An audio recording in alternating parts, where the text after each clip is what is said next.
हाँ जी बच्चे, 10th क्लास मैथ्स 7.1 एक्सरसाइज। आज क्वेश्चन करेंगे क्वेश्चन नंबर 5। इसकी स्टेटमेंट काफ़ी बड़ी है, ठीक है। जैसे पैराग्राफ है, इंग्लिश में क्वेश्चन आता है ना कि आपने read the passage carefully and find out the answers, वैसे ही है ये, ठीक है। थोड़ा सा मतलब कि जैसे हम बोल देते हैं हायर ऑर्डर थिंकिंग क्वेश्चन। इसमें बोला जा रहा है in a classroom 4 friends are seated at point A B C and D as shown in figure 7.8। Side पे एक फिगर बनी हुई है, वहाँ पे 4 फ्रेंड्स हैं, या तो 4 दोस्त हैं या 4 सहेलियाँ हैं, जो भी हैं वो किसी डिफरेंट लोकेशन पे बैठी हैं और उनके इन्होंने हमें लोकेशन दे दी है, ठीक है। लोकेशन कैसे दी है वो कैसे पता चलेगा? मैथमेटिकल नज़र से देखो, दिखेगा कि कौन कौन कहाँ पे बैठा है, वो हम देखेंगे। फिर इसके बाद आगे बोल रहे हैं Champa and Chameli walk into class and after observing for a few minutes. Champa और चमेली ने थोड़ा घूमना शुरू किया। घूमने फिरने के बाद चंपा ने बोला, चंपा ने चमेली से बोला, don't you ask ABCD square, sorry don't you think ABCD is a square. आपको ये नहीं लग रहा कि ABCD एक स्क्वायर है, ठीक है। अभी हमने इसी प्रॉब्लम को सोल्व आउट करना है कि ये जो चारों दोस्त जिस पोजीशन पे बैठे हैं, जब वो डायग्राम को हम ज्वाइन करेंगे तो क्या वो स्क्वायर बन रहा है, आपने चेक ये करना है। आपको ये चीज़ हम क्लियर होगी, ठीक है। तो इस क्वेश्चन में हमने क्या फाइंड करना है कि कहीं ये स्क्वायर तो नहीं है, करिए चेक। चलो देखो अब ये कैसे चेक हो। सबसे पहले आपके पास तो बच्चे ABCD पॉइंट बताओ कौन कौन से हैं। ओके, A पॉइंट के कोऑर्डिनेट्स क्या है हमारे पास, बताना मुझे। A के कोऑर्डिनेट क्या है? देखो ध्यान से देखो, A है 3 4, देखो A है 3 4, B है 7 6, आगे B होगा आपके पास 6 7। पहले X वाला रीड करना है, B होगा 6 7।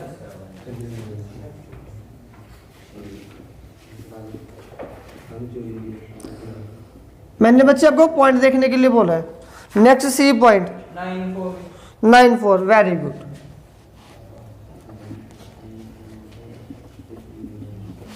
आगे D है आपके पास 6 1, ये ठीक है। तो ये 4 पॉइंट्स आ गए आपके पास। अब ये 4 पॉइंट को आपने क्या चेक करना है, समझो बच्चे ध्यान से। जो आपको बुक में डायग्राम बनी हुई है ना, अब आपने क्या करना है, अगर आप उन पॉइंट्स को ज्वाइन करोगे तो कुछ ऐसे एक डायग्राम बन रही है, ठीक है। मे बी ये स्क्वायर हो, मे बी ये स्क्वायर ना हो, इसको चेक करना है। अब इसको चेक कैसे करेंगे हम? स्क्वायर क्या होता है? जिसके सभी साइड्स इक्वल हो, एक तो हम उसको स्क्वायर बोलते हैं। एक रोम्बस होता है, उसके सभी साइड्स इक्वल होते हैं। अभी हम इसकी साइड तो मेजर नहीं कर सकते, लेकिन इसका डिस्टेंस फाइंड कर सकते हैं। AB BC CD AD, ये तो पता चल गया कि आपने क्या क्या फाइंड करना है। एक तो आपने चेक करना है कि AB, फिर एक आपने चेक करना है BC, फिर एक आपने चेक करना है CD, फिर एक आपने चेक करना है AD। चलो ये चारों चीज़ तो पता चल गई, लेकिन अगर ये चारों इक्वल होंगे तो 4 साइड्स इक्वल है, लेकिन 4 साइड्स तो रोम्बस की भी इक्वल होती हैं। अब क्या करेंगे आगे? कुछ और भी होना चाहिए। तो जो आपके पास एक स्क्वायर होता है ना, स्क्वायर के डायगोनल भी आपस में इक्वल होते हैं, ठीक है। मतलब कि अगर ये है A B C D, तो ये चारों पार्ट्स इक्वल होंगे, लेकिन इसका डायगोनल मीन टू से AC और BD ये आपस में इक्वल होने चाहिए। ये चारों आपस में इक्वल आएंगे और ये दोनों आपस में इक्वल आएंगे। अगर ये 6 बार इक्वल आ गए तो आप बोलोगे yes it is square, otherwise ये स्क्वायर नहीं है। तो पहले आप AB BC CD AD find करोगे, ये फॉर्मूला आपको आता है। एक मैं फाइंड करके दिखाता हूँ, बाकी के तीनों आपने खुद फाइंड करने हैं, ठीक है। चलिए AB, सबसे पहले स्क्वायर रूट A और B पे लगाना ना हमने फॉर्मूला। हाँ जी, यहाँ पे देखो हमने यहाँ पे फॉर्मूला लगाना है। तो पहले मैं क्या करूँगा, 6 - फिर प्लस, आगे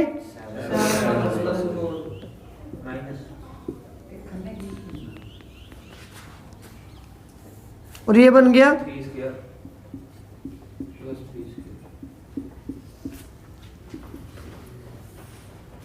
तो ये बन गया 9 प्लस 9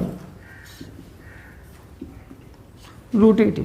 फिलहाल इसको इतना सा छोड़ दो, ठीक है। बाकी के खुद फाइंड करके देखो। हाँ जी बच्चे, अब यहाँ पे A B, B C, C D, A D, ये चारों रूट 18 यूनिट्स आ गए। ये तो सेम है ना, यहाँ पर देखो ये चारों तो सेम आ गए ना आपके पास। अब इन चारों के सेम आने के बाद अभी तो ये प्रूफ हुआ कि इसके 4 साइड्स इक्वल है। अब हमें क्या चाहिए और कि इसके डायगोनल भी इक्वल हो। अब डायगोनल की लेंथ कैसे पता चलेगी? डायगोनल की लेंथ को फाइंड करने के लिए देखो, सबसे पहले यहाँ पर अगर मैं बोल रहा हूँ A B C D figure में ए बी, तो ए बी साइड है या डायगोनल है? Side. A D, B C side, और ए सी, बी डी, मतलब कि अगर A B B C alternate है तो ये साइड है, अगर ऑल्टरनेट नहीं है तो ये डायगोनल है। अभी हमें स्क्वायर में 4 साइड्स इक्वल तो आ गई, लेकिन उसके डायगोनल भी इक्वल आने चाहिए, तो डायगोनल फाइंड करने हैं। तो डायगोनल को हम कैसे रिप्रेजेंट करेंगे? एक आपने ए सी फाइंड करना और एक आपने बी डी फाइंड करना है। Same A C B D find कीजिए। 9 minus 3 square, 4 minus 4 square, 6 square plus 0 square, तो ये बन गया 6 यूनिट्स।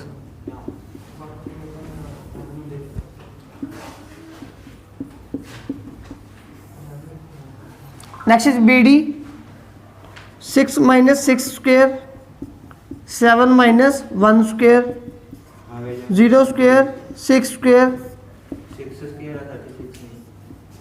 तो ये बन गया 6 यूनिट्स।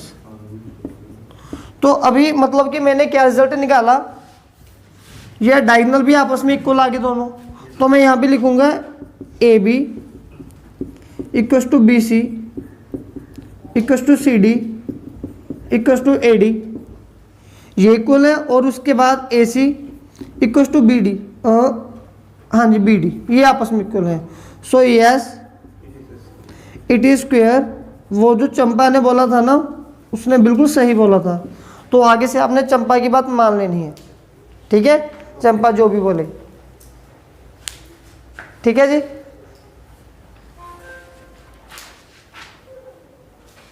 बैठा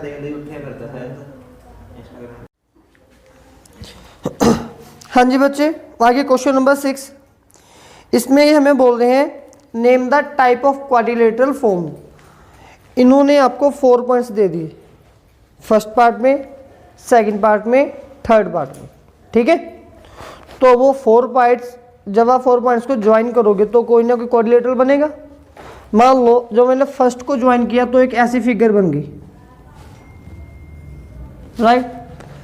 अब या तो ये स्क्वायर हो सकता है, ये स्क्वायर है या नहीं मुझे कैसे पता चलेगा? स्क्वायर फाइंड करने के लिए मुझे कितनी चीजें फाइंड करनी पड़ेंगी? 6 पार्ट्स, 4 साइड्स और 2 डायगोनल। चलिए पहले मैंने ए बी फाइंड किया। यहाँ पे देखो बच्चे, मुझे ये डाउट था ना स्क्वायर है या नहीं। मान लो मैंने ए बी फाइंड किया और ए बी आ गया मेरे पास 6 यूनिट्स आ गया। फिर आगे बी सी फाइंड करूंगा, बी सी आ गया 5 यूनिट्स। तो क्या अभी मुझे यहाँ पे स्क्वायर वाला कॉन्सेप्ट कंटिन्यू करना चाहिए? स्क्वायर का तो मतलब कि जो हमारे पास ऑप्शन था वो तो यहीं पे खत्म हो गया, ठीक है। स्क्वायर के बिना ये और क्या हो सकता है? रेक्टेंगल। वेट, रोम्बस भी नहीं है, क्योंकि रोम्बस की भी 4 साइड्स इक्वल होती हैं। अभी ये रोम्बस भी नहीं बचेगा, ठीक है। फिर मे भी ये रेक्टेंगल हो। अब रेक्टेंगल क्या होते हैं? रेक्टेंगल की ऑपोजिट साइड्स इक्वल होती है, ठीक है।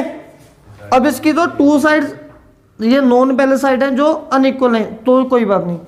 लेकिन अभी मुझे सी डी भी फाइंड करना पड़ेगा। मान लीजिए सी डी आ गया 6 यूनिट्स, तो इसकी 2 अपोजिट पेयर तो इक्वल आ गए ना। मतलब कि शायद ये रेक्टेंगल हो सकता है, तो मुझे ए डी भी फाइंड करना चाहिए, और मैंने ए डी फाइंड किया, वो आ गया 5। अब मे भी ये रेक्टेंगल हो सकता है, ठीक है, लेकिन एक होता है पैरेललोग्राम, पैरेललोग्राम की भी ऑपोजिट साइड्स इक्वल होती हैं, ठीक है, पैरेललोग्राम की भी आपके पास ऑपोजिट साइड्स वो इक्वल आती हैं। अब मुझे क्या पता ये रेक्टेंगल है या ये पैरेललोग्राम है, उसमें चेंज क्या आएगा, रेक्टेंगल के डायगोनल इक्वल होंगे, ठीक है, और पैरेललोग्राम के डायगोनल इक्वल नहीं होंगे, ठीक है, मेरी बात क्लियर होगी आपको। अब मतलब कि मैं यहाँ पे इसका डायगोनल AC फाइंड करूंगा, अगर ये आ गया मेरे पास, सपोज कर लो 7, फिर BD भी आ गया 7, तो डायगोनल इक्वल आ गए, तो मतलब ये फिगर है रेक्टेंगल। लेकिन अगर एक 7 है और एक 8 आ गया, तो ये फिर है मेरे पास पैरेललोग्राम, ठीक है। लेकिन ये प्रॉब्लम तो तब है ना कि अगर ये ऑपोजिट इक्वल आ रहे थे, क्या होता अगर ये 6 की जगह पे ये 4 आ जाता, ये तो अभी फिर हमने फाइंड ही नहीं किया। अगर ये 4 आ जाता तो तीनों अनइक्वल आ गए ना, तो ना तो ये रेक्टेंगल है, फिर ना ये पैरेललोग्राम है, क्या बचा और सिंपल क्वाड्रिलेटरल। तो ये एक सिंपल क्वाड्रिलेटरल है, ठीक है, कुछ भी नहीं है ये, बस ऐसी एक डायग्राम बनाई हुई है जो 4 साइडेड फिगर है। आपको मेरी बात क्लियर होगी, मतलब कि ये अगर क्वेश्चन आ रहा है आपको मार्क्स दिलवा देगा, फ्री बैठ के टाइम पास कर लेना, डिस्टेंस फाइंड करते जाओ, डिस्टेंस फाइंड करते जाओ, जो भी फीचर आपको दिखेगा मैच करेगा जिस पे डाउट हो रहा है, ये वो फिगर होगी, ठीक है। अभी हम इसको स्टार्ट करते हैं।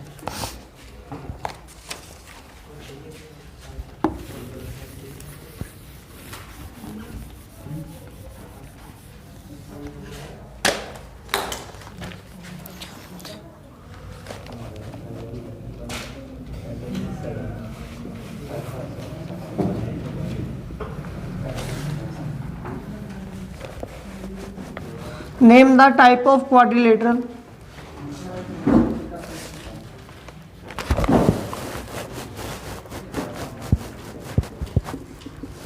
ठीक है बच्चे, यहां पर देखो भी फर्स्ट पॉइंट क्या है इसका, फर्स्ट पॉइंट को आप अपनी तरफ से नेम दे दीजिए। फर्स्ट पॉइंट है ए है आपके पास -1 -2, फिर बी है आपके पास 1 0, सी है आपके पास -1 2, डी है आपके पास -3 0। क्लियर है ये आपको, इसमें कोई डाउट है? No sir. ठीक है, तो डाउट क्या है, स्टेटमेंट उतारी है, सिंपली हमने इनको नेम इनका नामकरण की है ABCD, ठीक है। देखो जिसने बोला मतलब कि उसका ध्यान नहीं है, जो हंस रहा है उसका भी ध्यान नहीं है, क्योंकि उसको कौन सा पता था कि हमने भी कुछ किया है नहीं किया, है ना।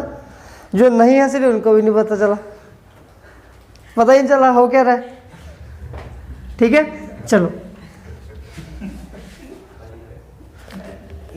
अभी सिंपल मुद्दा ये है कि यहाँ पे करना क्या है। अब टाइम पास मत करो, मुझे ये बताओ यहाँ पे करना क्या है। बस आपको पता है, ठीक है।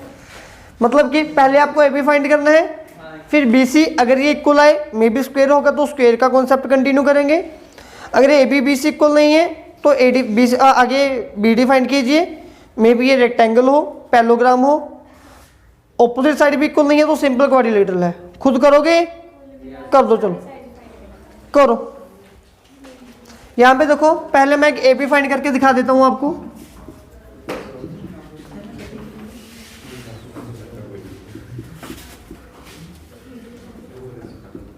देखो पहले मैंने लिखा AB -1 -1 square plus -2 -0 square under root.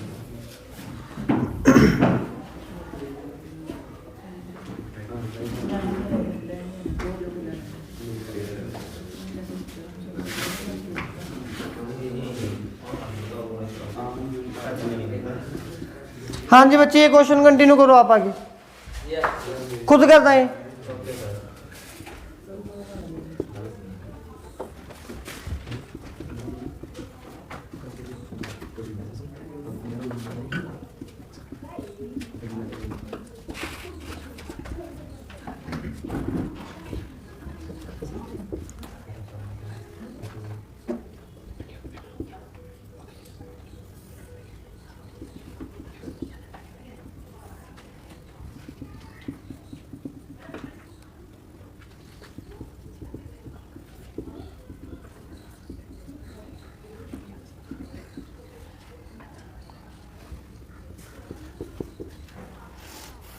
ये आपने सॉल्व करना है खुद आराम से बैठ के।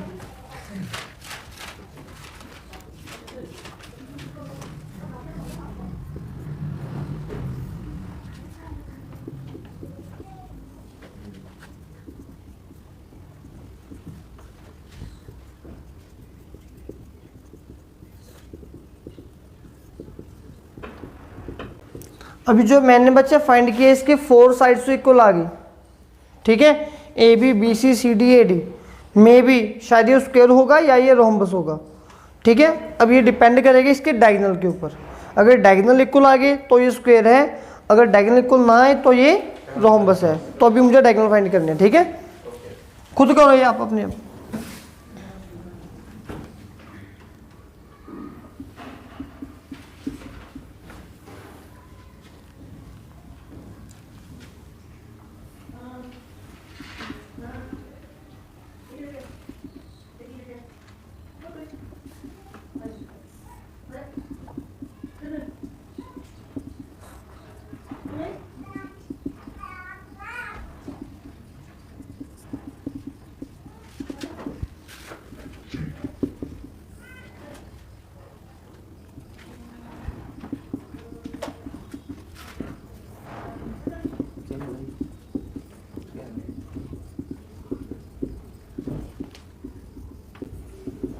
Now AB equals to BC equals to CD equals to AD, ये चारों एक तरफ इक्वल आए हैं और आगे AC equals to BD ये भी आपस में इक्वल है। So therefore it is square, ठीक है। कीजिए सॉल्व इसे। आगे बच्चे इसका सेकंड पार्ट हमारे पास 6 का। पहले इसका भी नामकरण कर दीजिए। ABCD से अगर आप बोर हो गए हो तो इसको नेम देते हैं PQRS, ठीक है, कोई भी नेम दे सकते हो आप, ठीक है। ABCD, ठीक है, चलो ABCD। A ये है -3 5। अब एक बच्चे ने बोला कि सर ABCD ठीक है, सिलेबस कम लगेगा, अदरवाइज PQRS को भी याद रखना पड़ेगा, है ना।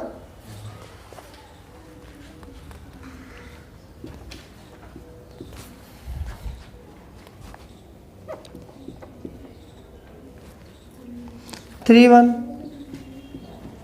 0 3 और आगे है आपके पास D -1 -4, ठीक है। तो चलिए पहले इसकी स्टार्टिंग करते हैं हम। पहले आप फाइंड कीजिए AB। हाँ जी, जब आपने AB फाइंड करना है बच्चे -3 स्क्वायर, ठीक है। फिर आगे 5 -1 स्क्वायर, ठीक है। ये बन गया आपके पास -6 स्क्वायर 4 स्क्वायर 36 + 16 52, ठीक है। क्लियर है। यहाँ पे ज़रा 52 के फैक्टर बना लो क्योंकि ये आगे कॉन्सेप्ट काम आएगा इसी क्वेश्चन में। तो 52 को जब मैंने सॉल्व किया ये बन गया 2 2 13, तो एक पेयर बाहर आया तो ये बन गया 2√13 यूनिट्स। मतलब कि जो AB है वो तो आ गया 2 × √13 यूनिट्स। आगे मैं फाइंड करूँगा BC। जब मैंने BC को फाइंड किया पहले ये -3 square 5 -1 square, sorry BC find करना ना हमें, तो ये BC 3 -0 स्क्वायर 3 -1 स्क्वायर, तो 3 -0 मीन से 3 स्क्वायर 3 -1 मीन से 2 स्क्वायर,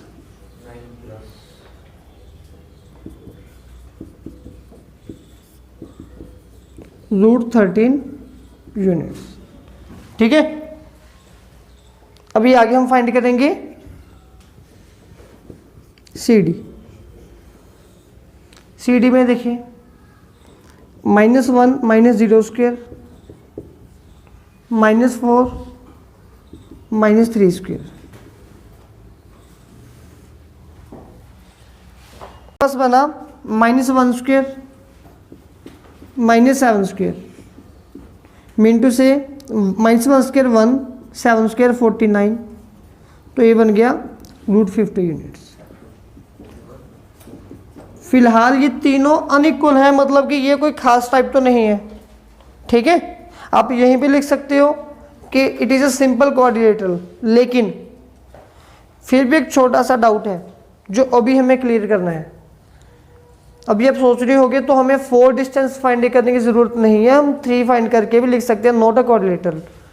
4th भी आपको फाइंड करना पड़ेगा। उसका रीज़न ये है कि हमें ये भी चेक करना होता है कि क्या ये क्वाड्रिलेटरल है भी या नहीं। अगर बच्चे मैंने आपको 4 डिफरेंट पॉइंट दे दिए तो इसका मतलब ज़रूरी नहीं कि वो क्वाड्रिलेटरल बनेगा। अब ये 4 पॉइंट हैं, 1 2 3 4, अगर मैं इनको ज्वाइन कर रहा हूँ तो स्ट्रेट लाइन बन रही है, समझ गए। क्वाड्रिलेटरल तो तब बनेगा अगर ये पॉइंट आपके ऑपोजिट है, मतलब कि कोलिनियर नहीं है। तो हमें ये भी चेक करना है कि इसमें से कोई भी पॉइंट कोलिनियर तो नहीं आ रहा। कोलिनियर कल हमने प्रूव किया था ना, कोलिनियर का मतलब क्या होता है कि स्ट्रेट लाइन तो नहीं बना रही, मतलब कि किसी भी 2 का सम किसी तीसरे के इक्वल तो नहीं आ रहा, ठीक है। तो इसके लिए मुझे 4th पॉइंट भी चेक करना पड़ेगा। 4th में साइड पे चेक कर देता हूँ, वहाँ पे मेरे पास स्पेस कम रह रही है। ए पॉइंट होगा, एक यहाँ पे बी पॉइंट होगा, एक यहाँ पे सी पॉइंट है, डी कहीं और है, मान लो डी यहाँ पे है, ठीक है। तो कोलिनियरिटी चेक कैसे होगी, पहले ए बी फाइंड कीजिए, वो कर लिया, फिर ए सी फाइंड बी सी फाइंड कीजिए, कर लिया, और एक बार ए सी मतलब ये कि डायगोनल फाइंड करना पड़ेगा आपको, ठीक है। अगर ये डायगोनल इन दोनों के इक्वल आएगा तो पता चल जाएगा पॉइंट कोलिनियर है या नहीं, ठीक है। अभी ये तीनों ने तो डिसाइड कर दिया कि ये कोई खास टाइप तो नहीं है क्वाड्रिलेटरल की। सिंपली अब ये चेक करना बाकी है कि इनमें से कोई भी 2 पॉइंट कोलिनियर तो नहीं है। उसके लिए मैं डायगोनल फाइंड करूंगा, तो डायगोनल फाइंड करूंगा AC, ठीक है। तो देखिए अब AC क्या है आपके पास, A and C -3 -0 square 5 -3 0 -3 square 2 square 9 + 4 ये बन गया √13 यूनिट्स। अब बच्चे आपके पास डायगोनल का कैसे पता चलेगा कि अगर किसी भी 2 का सम किसी थर्ड के इक्वल आ जाए तब होता नहीं। अब आप देखिए ये आपके पास आ गया √13, ये आ गया 2 टाइम √13 और ये आ गया अगेन √13, मतलब कि आपके पास BC प्लस AC ये इक्वल आ गया AB के। कैसे इक्वल है मैं वो भी दिखा देता हूँ। ये है √13, ये भी है √13, तो कितने में √13 हो गया 2 टाइम, इनकी वैल्यू ऐसे ही है, मतलब कि ये पॉइंट्स आपके कोलिनियर रिप्रेजेंट हो रहे हैं। तो अगर 3 पॉइंट कोलिनियर होंगे तो वो ट्रायंगल बनाएगा, क्वाड्रिलेटरल बना ही नहीं सकता, ठीक है। तो इसलिए आप यहाँ पे लिखोगे so therefore this A B C are collinear, therefore there is no quadrilateral। ठीक है बच्चे, उतारिए इसे।